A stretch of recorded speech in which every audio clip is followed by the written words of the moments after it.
Video में नहीं समझ में आता है क्या? हो गया। चलो।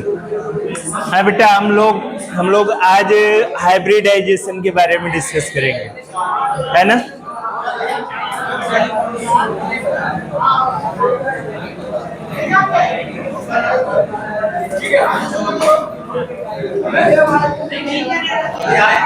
आवाज नहीं। आज हम लोग किसके बारे में डिस्कस करेंगे बेटा? हाइब्रिडाइजेशन के बारे में, है ना? जिसको हिंदी में क्या कहते हैं? संकरण कहते हैं। क्वेश्चन हो नहीं पाया था? अच्छा ठीक है। क्या था question?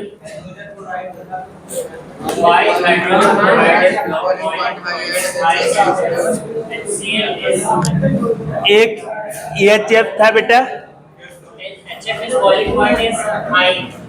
BP high and HCl low. And second question,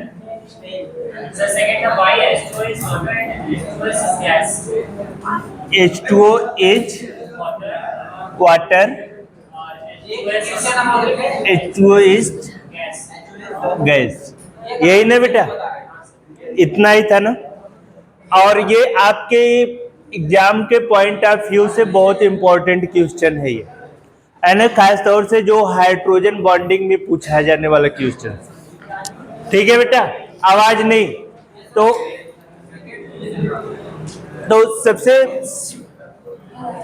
सबसे पहले हमें ये देखना पड़ेगा कि EHF और HCl। ठीक है बेटा? और आवाज नहीं, अब आप लोग करोगे। जो हमारा EHF है बेटा, EHF में आपका हाइड्रोजन बॉन्डिंग पाया जाता है। क्या होता है? हाइड्रोजन बॉन्डिंग पाई जाती है। और ये इसके मेन टॉपिक्स मैं आपको बता दे रहा हूं, इसको आप अपने मन से लिखने की कोशिश करना, ठीक है? और जो भी चीजें इसमें अगर नहीं समझ में आएंगी मैं चेक करूंगा तो उसमें मैं अलग से आपको करा दूंगा। ठीक है बेटा? EHF में हाइड्रोजन बॉन्डिंग पाई जाती है, ठीक है? Point number 1। और सेकेंड, इसके जो मॉलिक्यूल्स होते हैं बेटा, इसके जो मॉलिक्यूल्स होते हैं वो आसपास होते हैं, ठीक है? इसके मॉलिक्यूल्स जो होते हैं, हाँ, मॉलिक्यूल्स जो अणु होते हैं वो पास होते हैं। मॉलिक्यूल्स जो होते हैं पास होते हैं। और दूसरे वो में कह सकते हो आप, इंग्लिश लैंग्वेज में कह सकते हो कि इसके जो मॉलिक्यूल्स होते हैं वो नियर होते हैं, ठीक है? इस मॉलिक्यूल्स को ब्रेक करने के लिए, क्या करने के लिए बेटा? ब्रेक करने के लिए हमें एनर्जी की जो आवश्यकता पड़ेगी वो ज्यादा पड़ेगी बेटा। एनर्जी की जो आवश्यकता पड़ेगी हमें हाई रहेगी। समझ में आया बेटा? ये किसके रेफरेंस में मैं बता रहा हूं? हाइड्रोजन फ्लोराइड के, ठीक है? बात ये आ गई, हाइड्रोजन फ्लोराइड तक समझ में आ गया। अब बात आती है कि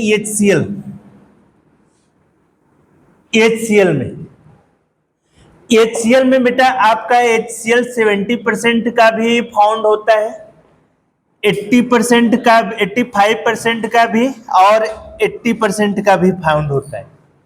तो इसमें डिपेंड ये करता है कि इसमें कितना स्ट्रॉन्गेस्ट है या फिर लोवेस्ट है। स्ट्रॉन्गेस्ट का मतलब बेटा कि इसमें हाइड्रोक्लोरिक एसिड जो होता है वो बहुत अधिक मात्रा में पाया जाएगा, मतलब कंसंट्रेटेड होगा पूरी तरीके से। दो तरीके का होगा, एक डाइल्यूट होगा और दूसरा कौन सा होगा बेटे? कंसंट्रेटेड होगा। जो डाइल्यूट होगा इसमें HCl की जो क्वांटिटी होगी बेटा वो क्या होगी? लेस होगी। और वाटर की जो क्वांटिटी होगी बेटा वो क्या होगी? हाई होगी। ठीक है ना बेटा? और जब उसकी क्वांटिटी हाई और लो होगी तो वो किस पे में आ जाएगा बच्चे, डाइल्यूट में आ जाएगा। और इसी में एक साल्यूट होता है और दूसरा क्या होता है बेटा, सॉल्वेंट होता है। एक को हम घोलते हैं और एक किसी में घुल जाता है। जैसे एक विलय हुआ, दूसरा विलायक होता है। जैसे चीनी को पानी में घोलते हैं, है ना बेटा। अगर चीनी की मात्रा को हम अधिक कर देंगे तो हमारा सोल्यूशन क्या हो जाएगा, सांद्र हो जाएगा, कंसंट्रेटेड हो जाएगा। उसी तरीके से अगर हम HCl की क्वांटिटी को अगर बढ़ा देंगे तो हमारा सोल्यूशन कैसा हो जाएगा बेटा, कंसंट्रेटेड हो जाएगा। अब बात आती है कि दोनों लिक्विड है बेटा, और दोनों लिक्विड है और एक हमारा गैस फॉर्म में है, ठीक है, और दूसरा हमारा किस फॉर्म में है बेटा, लिक्विड फॉर्म में है। और एक आप ये जान रहे हो कि एक इवापोरेट होगा, एक उड़ेगा, और दूसरा क्या करेगा, उसको अपने अंदर मिलाने की कोशिश करेगा, ठीक है। तो इसको मिलाने के लिए जो कोशिश करेगा तो इसको हमें ढक कर रखना पड़ेगा, और ढकने के साथ साथ इसमें हमें प्रेस करना पड़ेगा, तब जाकर के क्या होगा बेटा, ये आराम से मिलेगा। लेकिन जब इसके ऊपर प्रेशर, इसके मॉलिक्यूल्स क्या हो जाएंगे बेटा, दूर दूर भागेंगे। जब किसी भी चीज को हम प्रेस करेंगे तो उसके मॉलिक्यूल्स, उसके जो अणु हैं बेटे, वो क्या होंगे, दूर दूर भागेंगे। और जब कोई चीज दूर दूर रहेगी तो उसको तोड़ने के लिए या उसको ब्रेक करने के लिए हमें एनर्जी की आवश्यकता कम पड़ेगी कि ज्यादा पड़ेगी, कम पड़ेगी। तो इसकी जो एनर्जी रहेगी बेटा, एनर्जी जो रहेगी वो क्या रहेगी बच्चे, लेस रहेगी, ठीक है। क्या बेटा, बेटा हम क्या बताए कि ये के डाइल्यूट रहेगा और कंसंट्रेटेड, डिपेंड उस पर करेगा। और कंडीशन से तो आप अप्लाई करो, समझ रहे हो ना। मतलब जब कंसंट्रेटेड रहेगा बेटा तब हमें एनर्जी को ज्यादा लगाना पड़ेगा, ध्यान रखना, पॉइंट को समझिए आप पहले, है ना। लेकिन वहां पे जब हमारा क्वेश्चन आएगा तो वहां पे कंसंट्रेटेड और डाइल्यूट नहीं दिया रहेगा। ये हमें माइंड में चेक करना पड़ेगा कि यहाँ पे किस टाइप्स का कंपाउंड है, किस टाइप का कंपाउंड है। एक तो हमारा बेटा गैसी स्टेट में है, और दूसरा हमारा किस स्टेट में है बेटा, लिक्विड स्टेट में है। तो लिक्विड स्टेट में हमने आपको पहले भी बता रखा था कि जितने भी ध्रुवीय विलायक होंगे, पोलर सॉल्वेंट होंगे, जिनका नेचर अच्छा होगा, गुड नेचर होगा, उनमें कौन सी बॉन्डिंग पाई जाएगी बेटा, हाइड्रोजन बॉन्डिंग।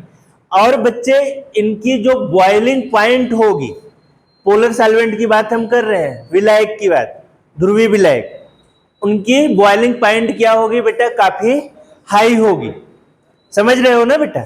लेकिन ये गैस है बेटे, इस पे प्रेशर दोगे तो इसके मॉलिक्यूल्स दूर दूर हो जाएंगे, इनकी बॉइलिंग पॉइंट भी कम हो जाएगी, है ना, इनकी बॉइलिंग पॉइंट भी कम हो जाएगी। और फिर उसके बाद इनकी एनर्जी, इनके मॉलिक्यूल्स को ब्रेक करने के लिए इस पे एनर्जी भी लो, बेटा वही कह रहे हैं, है ना।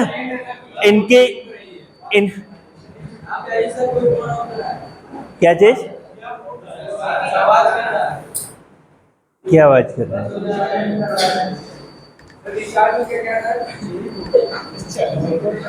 नहीं तो आप लोग डिस्टर्ब मत। आप लोग अगर इस टॉपिक्स को डिस्टर्ब करोगे तो अपने आप को करोगे, फिर मैं नहीं जानता हूँ, है ना। हाँ बेटा, सांद्र, सॉरी तनु, हाँ तनु, ठीक है ना बेटा। चीजों को ध्यान से सुनना है। हिंदी और इंग्लिश में बहुत ज्यादा डिफरेंशिएशन नहीं है, थोड़ा सा अपने आप से भी वर्क करना सीखो, है ना, ठीक है। तो ये जो बेटा सांद्र है, ठीक है, ठीक है ना बेटा। तो अगर बात आएगी कंसंट्रेटेड और डाइल्यूट में बेटा, दोनों में अगर बात की जाए तो जो हमारा डाइल्यूट है उसको जो हम हिंदी में तनु कहते हैं, उसके मॉलिक्यूल्स को, उसके अणु को ब्रेक करने के लिए हमें एनर्जी, जो ऊर्जा लगानी पड़ेगी, वो कितना लगानी पड़ेगी बेटा? वो ऊर्जा कम लगानी पड़ेगी। लेकिन अगर सांद्र सॉल्यूशन है ना, तो उसमें हमें एनर्जी को कितना लगाना पड़ेगा बेटा? ज्यादा लगाना पड़ेगा। तो इसको लिखेंगे कैसे? अब बात, हाँ बेटा, अच्छा चलो ठीक है, ऊपर है, जितने दूरी पे है उतनी दूरी पे लिखने की कोशिश कर रहे हैं। चलो, तो सबसे पहले हम क्या करेंगे बेटा, इसमें कैसे करेंगे? हाइड्रोजन फ्लोराइड में हाइड्रोजन बॉन्डिंग पाई जाती है, इसलिए इसकी बॉइलिंग पॉइंट क्या होगी बेटा? हाई होगी। और इसके अणु को तोड़ने के लिए हमें अधिक ऊर्जा की आवश्यकता पड़ेगी, मतलब हाई एनर्जी देना पड़ेगा, है ना। अब बात आती है किसकी? HCl की। HCl एक प्रकार की गैस है, इसमें हाइड्रोजन बॉन्डिंग नहीं पाई जाती है और इसके अणु दूर दूर होते हैं। इसमें अगर हम इसके अणु को तोड़ने के लिए कम ऊर्जा की आवश्यकता पड़ती है और इसकी बॉइलिंग पॉइंट बहुत ही कम होती है। किसकी अपेक्षा? हाइड्रोजन फ्लोराइड की अपेक्षा। समझ में आ गया बेटा चीजें? फिर उसके बाद अब आती है बात H2O की। जैसे आपने इसमें किया बेटा, उसी तरीके से इसमें भी करना है। ठीक है बेटा? H2O में हाइड्रोजन बॉन्डिंग पाई जाएगी, इसकी बॉइलिंग पॉइंट, हाँ बेटा बोलो, किसमें बेटा? हाँ, H2S में हाइड्रोजन बॉन्डिंग नहीं पाए। और बेटा ये आपका लिक्विड की तरीके से व्यवहार करेगा, दूसरा कैसे करेगा बेटा? गैस की तरीके से व्यवहार करेगा। हाँ, समझ में आ गया? तो आपको इस तरीके से क्वेश्चंस आने हैं सब, ठीक है, जैसे क्वेश्चंस आपको कल बताया गया था। ठीक है, अब नेक्स्ट हेडिंग करना बेटा हाइब्रिडाइजेशन। हाँ बेटा, मेटेलिक बॉन्डिंग है क्या सिलेबस में? दिखाना हमें। सबसे लास्ट टॉपिक है बेटा, अभी तो हाइब्रिडाइजेशन वगैरह पढ़ लो तब ना उसको हम टच करेंगे, है ना। हाँ ठीक है, चलो।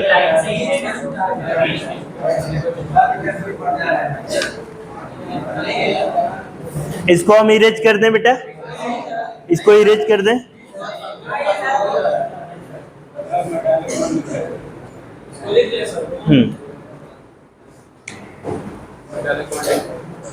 इसके बाद हाइब्रिडाइजेशन के बाद हम करेंगे। हाँ?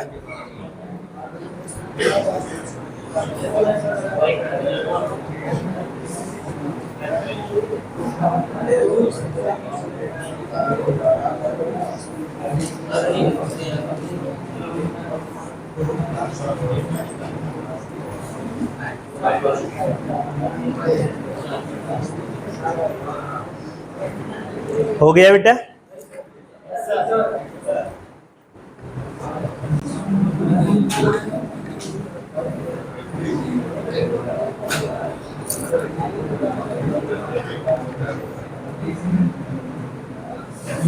जल्दी से कर लीजिए आप लोग।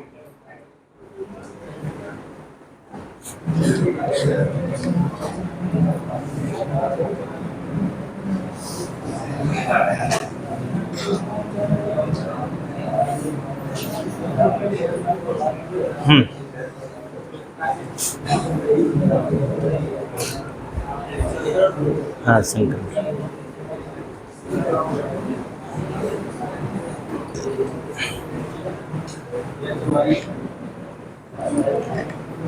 हाँ बेटा, हाइब्रिडाइजेशन के बारे में हम लोग डिस्कस करने चल रहे हैं, जिसे हिंदी में क्या कहते हैं बेटा? संकरण कहते हैं। हिंदी में क्या कहते हैं बच्चे?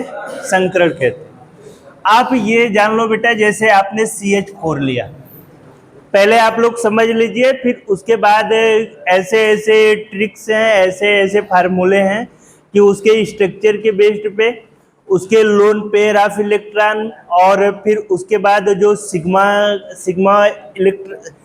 बॉन्ड होता है, उसके अकॉर्डिंग हम आपस में उसको एडिंग करके हम हाइब्रिडाइजेशन के कल्पना को पूरी तरीके से स्टैंडर्ड तरीके से निकाल सकते हैं बेटा। ठीक है, तो सबसे पहले हमें क्या देखना है कि हाइब्रिडाइजेशन होता क्या है। हमें इंग्लिश में भी समझना है और इंग्लिश में भी हिंदी में भी समझना है बेटा। तो सबसे पहले हमें देखना है कि जो हाइब्रिडाइजेशन होता है बेटा, एटम्स होते हैं। ठीक है बेटा, एटम्स होते हैं। एटम्स में हमारे क्या होते हैं बेटा, ऑर्बिटल्स होते हैं। क्या होते हैं बच्चे, ऑर्बिटल्स होते हैं।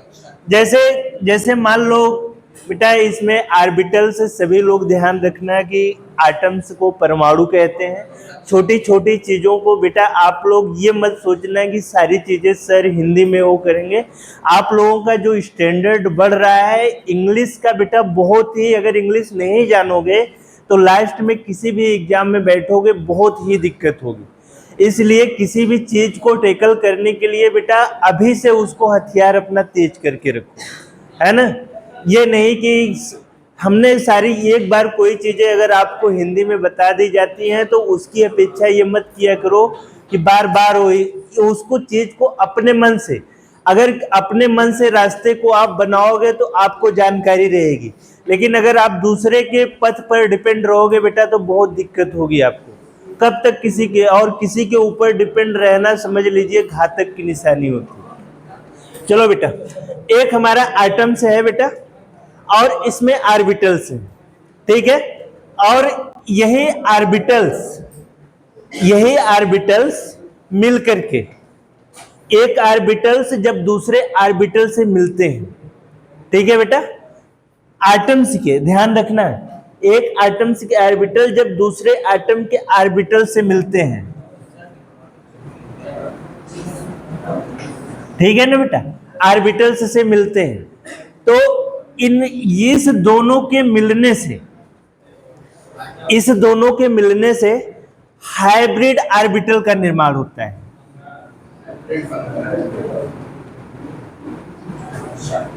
किसका निर्माण होता है बेटा, हाइब्रिड ऑर्बिटल, जिसको हिंदी में क्या कहते हैं बेटा, ऑर्बिट संकरण कहते हैं जिसे।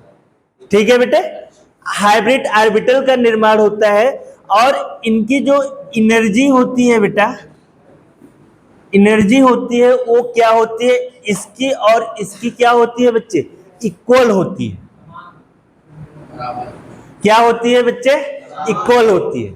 आप कह सकते हो कि जब एक ऑर्बिटल दूसरे ऑर्बिटल से इंटरमिक्सिंग करता है, क्या करता है बेटा, इंटरमिक्सिंग करता है, मतलब मिलता है उससे और किसी दूसरे ऑर्बिटल का निर्माण करता है।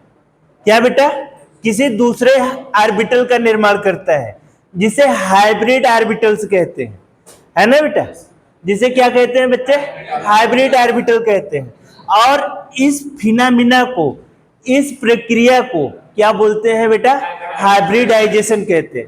और जिनका एनर्जी क्या होता है बेटा, इक्वल होता है, जिनकी एनर्जी क्या होती है बेटा, इक्वल होती है। अब इसमें किसी को कोई दिक्कत नहीं है ना। अब बेटा इसमें हम देखेंगे कि टाइप्स ऑफ हाइब्रिडाइजेशन, हाइब्रिडाइजेशन के प्रकार पहले आप समझ लीजिए, फिर उसके बाद हम लिखाएंगे। एक बार अभी समझ लीजिए, एक बार जब लिखाएंगे तो उस समय समझा देंगे, 2 बार हो जाएगा तो जो आपके माइंड में चीजें इधर से उधर चल रही हैं, नहीं कि ये कैसा होगा वो कैसा होगा, तुरंत आपको समझ में आ जाएगा। पहले आप पूरी टॉपिक्स को समझ लीजिए। ठीक है बेटा, टाइप्स ऑफ हाइब्रिडाइजेशन।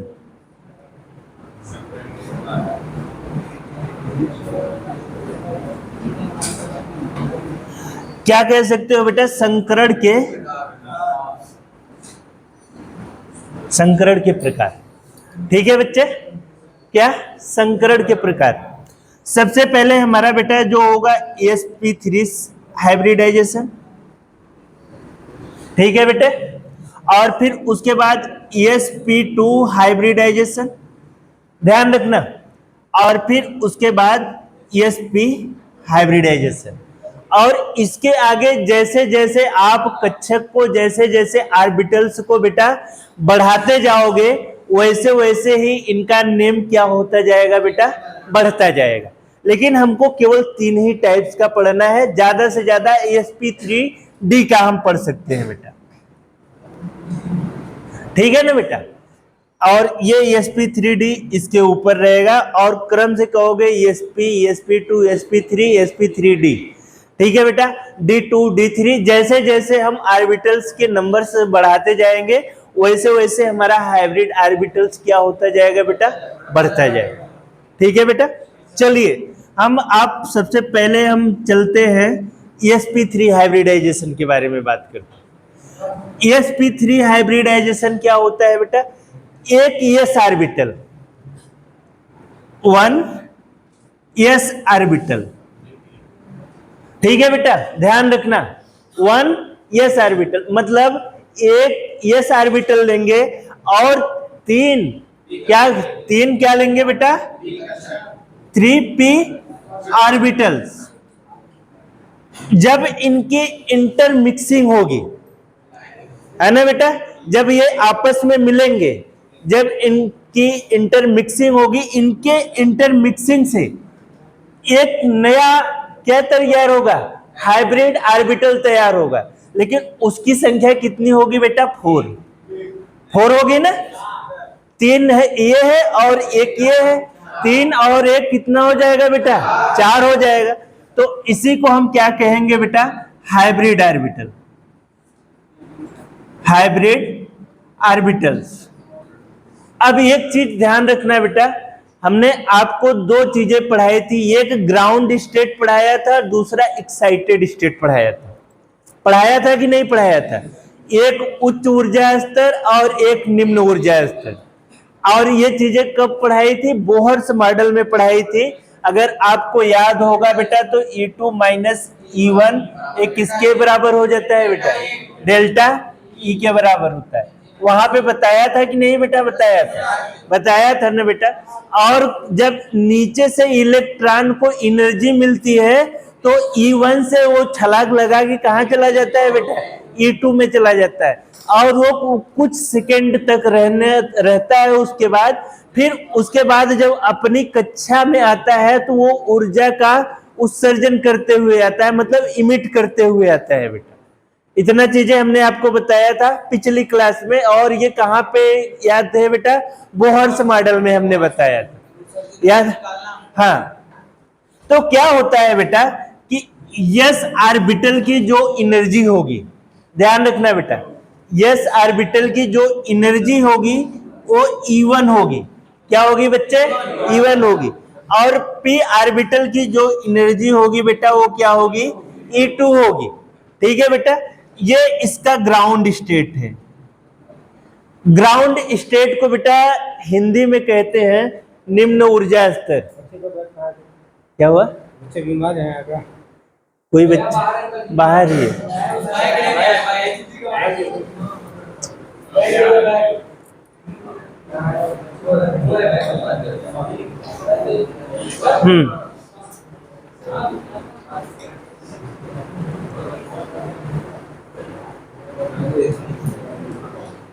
हाँ बेटा। तो इसमें ये ग्राउंड स्टेट है बच्चे, है ना। और ग्राउंड स्टेट में हम क्या करते हैं कि हमारा जैसी की जैसी एनर्जी रहती है उसी तरीके से हम क्या करते हैं बेटा, लिख देते हैं। इतना चीजें समझ में आई। और एक्साइटेड स्टेट में क्या होता है बेटा, एक्साइटेड स्टेट आप कह सकते हो उच्च ऊर्जा स्तर, है ना, क्या कह सकते हो बेटा, उच्च ऊर्जा स्तर। और एक ग्राउंड स्टेट, ठीक है बच्चे। और क्या किया जाता है, जैसे मान लो बेटा इसमें ग्राउंड स्टेट में यस ऑर्बिटल में कितने इलेक्ट्रॉन रह सकते हैं बेटा, 2 इलेक्ट्रॉन रह सकते हैं। तो मान लो जैसे बच्चे इसमें 2 इलेक्ट्रॉन है हमारे, इसमें कितने इलेक्ट्रॉन है बेटा, 2 इलेक्ट्रॉन। और बेटा जैसे मान लो कि p ऑर्बिटल्स में कितने इलेक्ट्रॉन रख सकते हैं, 6। सर जो इलेक्ट्रॉन की डायरेक्शन है वो उल्टी भी लिख सकते हैं। हाँ बेटा, इलेक्ट्रॉन की डायरेक्शन है उसको उल्टी भी लिख हाँ हाँ कर सकते। ठीक है बच्चे। और मान लो बेटा कि जैसे हमारा इसमें हमारा 3 ही इलेक्ट्रॉन है, कोई ऐसा एलिमेंट है कि जिसमें 3 ही इलेक्ट्रॉन है या तो हमारा 2 ही इलेक्ट्रॉन है। कितना इलेक्ट्रॉन है बेटा? 2 ही इलेक्ट्रॉन है। आप ये जान सकते हो कि इसको हम साथ नहीं रख सकते हैं। ये कि अगर इसको साथ रखेंगे तो किस नियम का पालन नहीं होगा? Pauli exclusion law. क्या है बेटा, कोई दिक्कत है बच्चे? अच्छा उधर मैं कर लेता हूं।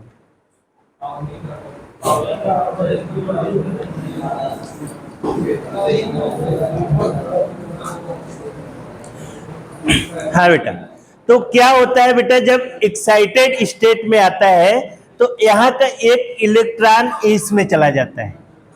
ठीक है बेटा, जब एक्साइटेड स्टेट में हमारा रहेगा, यहाँ पे हम ग्राउंड स्टेट में नहीं कर सकते हैं, गलत हो जाएगा। फिर उसके बाद ये क्या हो जाएगा बेटा, ये कुछ इस तरीके से होगा और प्लस हमारे ये तीनों कक्षक क्या हो जाएंगे बेटा? भर जाएंगे। क्या हो जाएंगे बेटे? भर जाएंगे। तो आप ये देख रहे हैं बेटा कि एक s ऑर्बिटल है और इस 3 क्या है बच्चे? p ऑर्बिटल है, और तीनों मिलकर के कितना निर्माण कर रहे हैं बेटा? 4 का। और जिनकी एनर्जी लेवल यहाँ ग्राउंड स्टेट में एनर्जी लेवल डिफरेंट था, लेकिन एक्साइटेड स्टेट में एनर्जी लेवल क्या हो गया है बेटा? इक्वल हो गया है। और हाइब्रिडाइजेशन का जो पूरी तरीके से निर्माण होता है, जो पूरी तरीके से बनता है, वो कहाँ पे बनता है बेटा? एक्साइटेड स्टेट में हमेशा बनता है। इतना समझ रहे हो ना बच्चे? ये मत समझना कि यही एकदम एक्चुअल है, ये हम केवल आपको समझाने के लिए समझाए हैं बेटा। ठीक है, इतनी चीजें समझ में आई बच्चे। फिर उसके बाद बात आती है कि अब इसकी ज्योमेट्री कैसी होगी। और ज्योमेट्री के पहले एक चीज और ध्यान में हमें रखना है बेटा कि हमारे पास 2 बॉन्डिंग होती है, एक पाई बॉन्डिंग होती है और एक सिग्मा बॉन्डिंग होती है। और कहीं भी बेटा अगर कोई बॉन्ड बनता है तो वहां पे हमेशा 2 बॉन्ड बनते हैं, है ना बेटा? जैसे कार्बन के बीच में 2 बॉन्ड बना है, तो एक इसमें बेटा सिग्मा होगा और दूसरा क्या होगा बेटा? पाई होगा। ये चीजें हमेशा ध्यान रखना कि हाइब्रिडाइजेशन में पाई बॉन्डिंग इन्वॉल्व नहीं होती है। हाइब्रिडाइजेशन में पाई बॉन्डिंग इन्वॉल्व नहीं होती है। केवल क्या क्या इन्वॉल्व होता है बेटा? एक लोन पेयर ऑफ इलेक्ट्रॉन। मैं अभी हिंदी भी बता दे रहा हूं बच्चे, ये मत वो करना, है ना?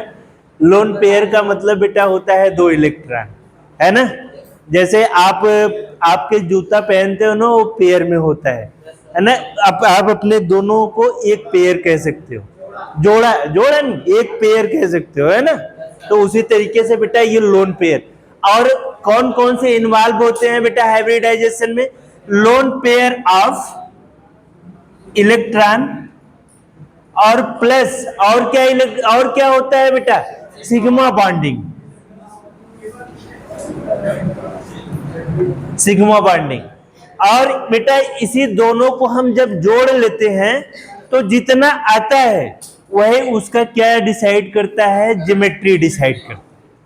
चीजें समझ में आ गई? ज्योमेट्री को ज्यामिति हिंदी में कहते हैं बेटा, ज्यामिति।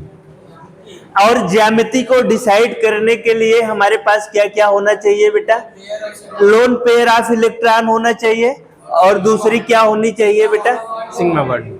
और पाई बॉन्डिंग उसमें इन्वॉल्व नहीं होती है। किसमें नहीं इन्वॉल्व होती है बेटा? हाइब्रिडाइजेशन। ये चीजें हमेशा अपने माइंड में ध्यान रखना बेटा, क्योंकि ये कॉन्सेप्ट है और ये कॉन्सेप्ट हर आप पढ़ते रहोगे समझ में नहीं आ पाएगा। तो ये चीजें जरूर ध्यान से रखना। फिर उसके बाद आता है बेटा अब sp2 हाइब्रिडाइजेशन। क्या बेटे? सॉरी, अभी तो इसकी बहुत बॉन्ड एंगल बताना है, इसमें पहले ये चीज समझ लो। अब बेटा हमें ज्योमेट्री, जैसे CH4 हो गया बेटा, ठीक है? क्या हो गया हमारा? CH4। तो C हमारा क्या है? सेंट्रल एटम हो जाएगा बेटा। C हमारा क्या हो जाएगा बच्चे? सेंट्रल एटम हो जाएगा। और हम एक हाइड्रोजन को यहां लगा दे रहे हैं, दूसरे हाइड्रोजन को नीचे लगा दे रहे हैं, और एक इधर लगा दे रहे हैं बेटा, एक क्या कर रहे हैं हम इधर लगा दे रहे हैं। इतना चीजें समझ में आई आप लोगों को? एक मिनट बेटा। अरे भाई ठीक है, आप ही लोगों की बात पहले सुनिए।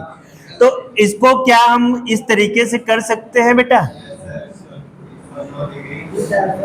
इस तरीके से भी हम कर सकते हैं।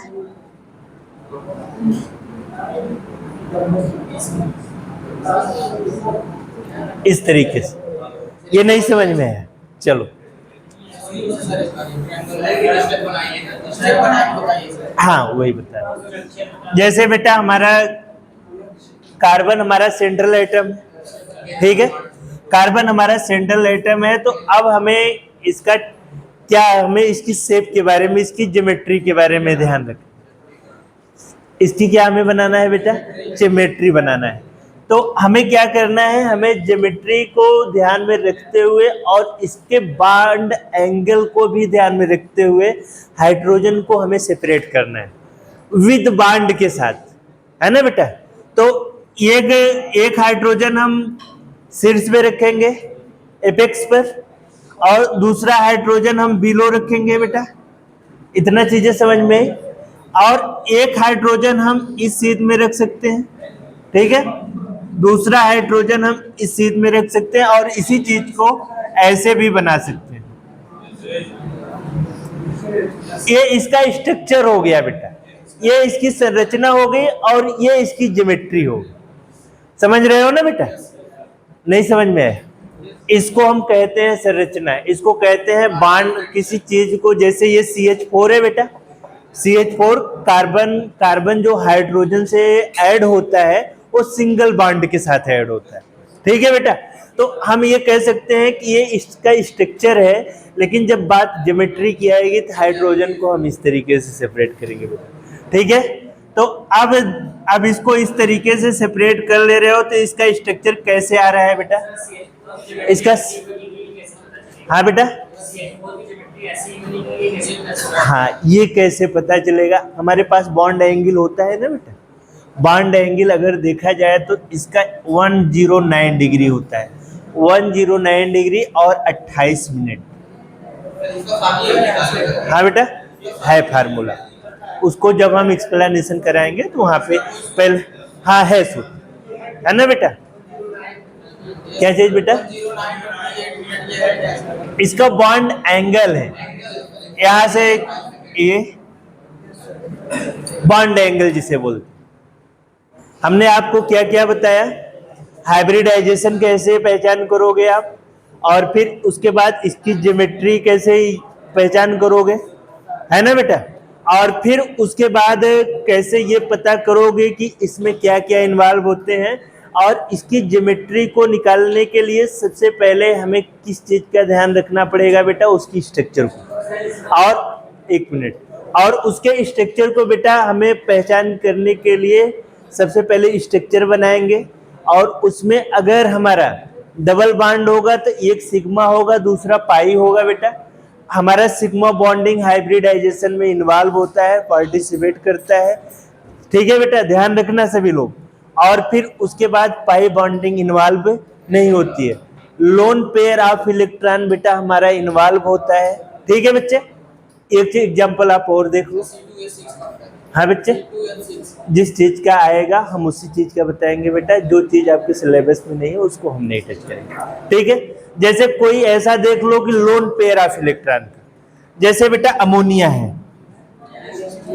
ठीक है बेटा, क्या है, अमोनिया है। ये नाइट्रोजन हो गया बेटा, है ना बच्चे। एक हाइड्रोजन इधर जुड़ा, दूसरा इधर, दूसरा इधर, और लोन पेयर ऑफ इलेक्ट्रॉन की क्या है बेटे, ऊपर प्रेजेंट।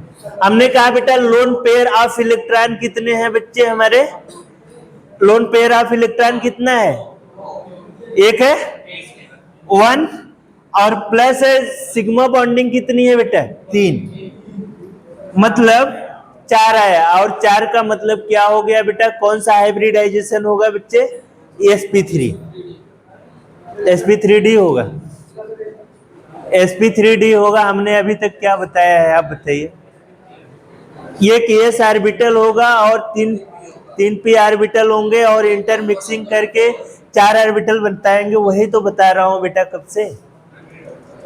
तो यार गलत क्यों के बोल दे रहे हो भाई?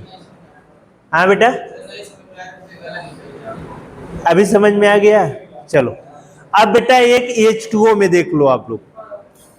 जैसे H2O है हमारा सेंट्रल आइटम, बता दे रहा हूं बेटा। एक हमारा यहाँ पे सेंट्रल आइटम क्या है? ऑक्सीजन। एक ये इधर हो गया बेटा, एक ये इधर हो गया, ठीक है बेटा। और लोन पेयर ऑफ इलेक्ट्रॉन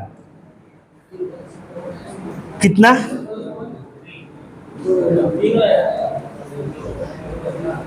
यहाँ पे तीन हाइड्रोजन थे तीन तरफ से और एक लोन पेयर ऑफ इलेक्ट्रॉन बचा था। यहाँ पे बेटा 2 हाइड्रोजन है और एक बॉन्ड यहाँ से खाली है, दूसरा बॉन्ड इधर से खाली है, ठीक है। और यहाँ पे सिग्मा बॉन्डिंग कितनी है बेटा? 2। और लोन पेयर ऑफ इलेक्ट्रॉन कितने हैं बेटा? 2। दोनों मिलाकर 4 हो जाएंगे बेटा, sp3 हाइब्रिडाइजेशन। इतना समझ में आ गया बच्चे? समझ में आ गया इतना ना? तो ये चीजें ध्यान रखना कि ये चीजें हमेशा के लिए है। हाँ बेटा, बात इसकी ज्योमेट्री क्या है? तो इसकी ज्योमेट्री कुछ इसी तरीके से बन रही है। जिस तरीके से आप इसको सेपरेट कर रहे हो उसी तरीके से इसकी ज्योमेट्री भी बनेगी। और आज जाकर के आप लोगों का जो होमवर्क है बेटा, ध्यान रखना, एग्जाम में जब होगे ना तब, अभी तो जितना हंसना है हंस लो, एग्जाम में रोगे तो आंस भी नहीं गिरेगी, ध्यान रखना है। हाँ, पूछने वाला भी नहीं मिलेगा। चलो, चीजें समझ में आ गई बेटा? इतनी चीजें आप लोगों को हाइब्रिडाइजेशन में ध्यान रखनी है। अब दूसरा हमें क्या करना है बेटा? sp2 और sp3 की बात, सॉरी sp की बात करनी है, ठीक है बेटा। इसको हम इरेज कर दें। और जिनके पास मोबाइल हो बेटा, अपने जानकारी के लिए इस चीज का फोटो खींच सकते हो, है ना बच्चे?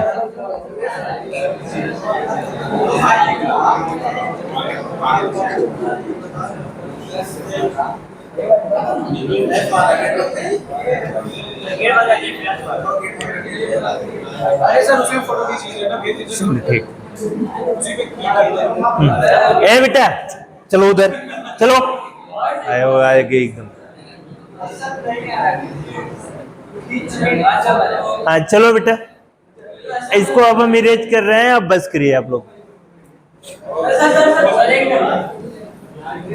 आपको वीडियो मिल जाएगा, है ना, टेंशन मत लो आप।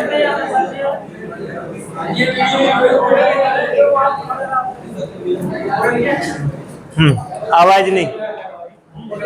अब हम बेटा sp2 हाइब्रिडाइजेशन के बारे में बात करेंगे। किसके बारे में बात करेंगे? sp2 हाइब्रिडाइजेशन के बारे में। ध्यान रखना बेटा, अभी आज आप लोग पूरी तरीके से समझ लो, फिर उसके बाद नेक्स्ट डे जब आपको समझाना रहेगा तो लिखाना रहेगा और एक बार अच्छे से और समझा दूंगा बेटा, है ना। sp2 ध्यान रखना बेटा। पॉइंट नंबर 1, एक s ऑर्बिटल रहेगा और बेटा 2 क्या रहेगा बेटा? p ऑर्बिटल्स रहेगा। क्या रहेगा बेटा? p ऑर्बिटल्स रहेगा। और इनसे कितने ऑर्बिटल, हाइब्रिड ऑर्बिटल्स का निर्माण होगा बेटे? कितने हाइब्रिड ऑर्बिटल का निर्माण होगा बच्चे? 3।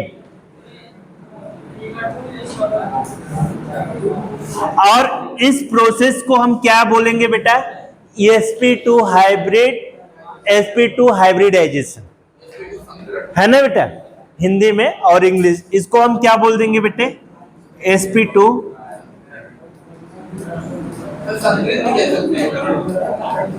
है ना बच्चे? चीजें समझ में आई? इसको हम केवल 3 लेंगे। क्या लेंगे बेटा? 3 लेंगे। और फिर उसके बाद इसमें और क्या होगा? अब इसकी बात ज्योमेट्री की करेंगे, इसके ज्योमेट्री की बात करेंगे। इसकी जो ज्योमेट्री होगी बेटा ट्राइएंगुलर होगी। ट्राइएंगुलर मतलब बेटा हिंदी में कहते हैं त्रिकोणी। क्या होगी? त्रिकोणीय होगी। और बच्चे अब बात आती है इसके बॉन्ड एंगल की। बॉन्ड एंगल की बात आएगी बेटा, जब ये त्रिकोणीय होगा तो हमारा बॉन्ड एंगल कैसा होगा? अगर ये त्रिकोणीय हो रही है तो हमारा बॉन्ड एंगल कैसा होगा?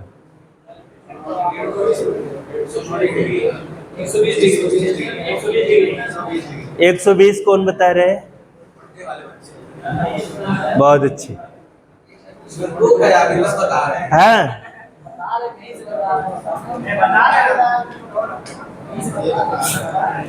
कैसे होगा बेटा?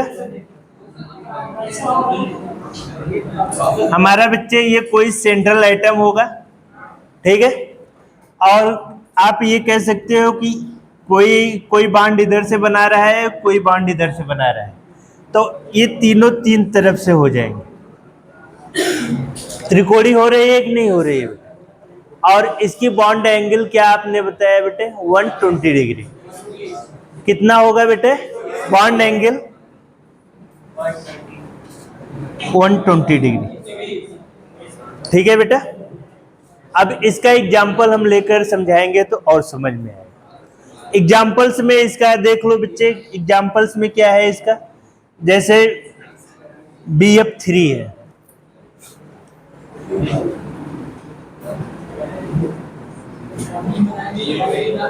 बोरान फ्लोराइड्स, ठीक है बेटा।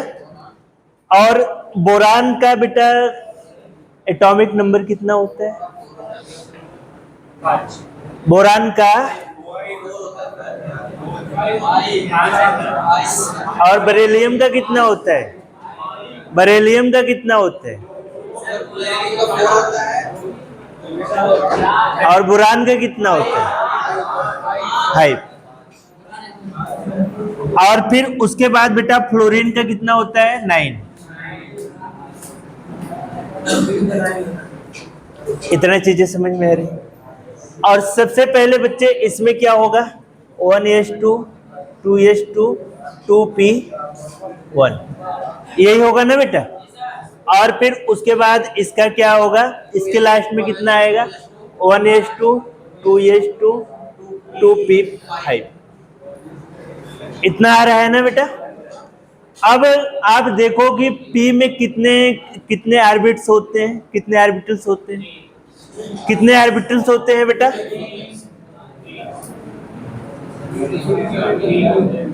3 होते हैं कि नहीं होते हैं बेटा? और यहां पे भी P में आप, और हमें इसके लास्ट सब सेल में कितना इलेक्ट्रॉन है बेटा? 1। ये है बेटा। और इसके लास्ट सब सेल में कितना इलेक्ट्रॉन है बेटा? 5।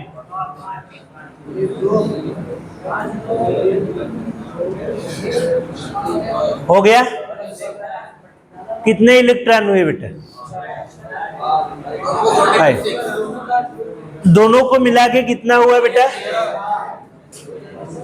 6।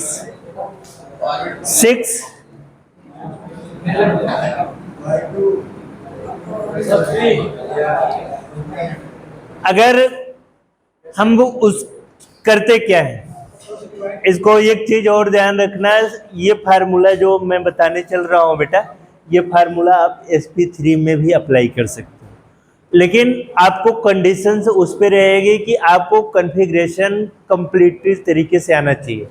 अगर कॉन्फ़िगरेशन गलत हुआ तो समझ लो बेटा सारी चीजें गलत हो जाएंगी। क्या होता है बेटा कि जो लास्ट सब सेल में जो इलेक्ट्रॉन हमारे प्रेजेंट होते हैं, क्या बच्चे, जो लास्ट सब सेल में हमारे इलेक्ट्रॉन प्रेजेंट होते हैं एक एटम्स में और दूसरे एटम्स में जो प्रेजेंट होते हैं, और दोनों का हम मीन निकाल लेते हैं बेटा। क्या निकाल लेते हैं बेटे? मीन निकाल लेते हैं। मतलब 2 से हम क्या कर देते हैं बेटा? डिवाइड कर देते हैं। और डिवाइड करने के बाद बेटा हमारा क्या आ जाता है बेटा? क्या आ जाएगा? 1 + 5 6 डिवाइड बाई 2 कितना हो जाएगा बेटा? 3 हो जाएगा। और आपको जरूरत कितना पड़ी है बेटा? 3 की। तो कौन सा हाइब्रिडाइजेशन होगा बेटा? sp2। और बेटा इसका शेप कैसा होगा बच्चे? आप देख लो बेटा, इसका शेप हमने इसी तरीके से बनाया था। सेंट्रल एटम क्या होगा बेटा हमारा? बी होगा। ठीक है बच्चे, सेंट्रल एटम हमारा क्या होगा? बी होगा। और फिर उसके बाद BF3 है, ध्यान रखना। एक हमारा बी यहाँ पे हो जाएगा बेटा, और एक हमारा यहाँ पे हो जाएगा, और दूसरा हमारा क्या हो जाएगा बेटा? यहाँ पे हो जाएगा। समझ में आया बेटा? अब इसको हम आपस में क्या कर देते हैं बच्चे? मिला देते हैं। अरे यार, अरे यार क्या करवा रहे हो आप लोग?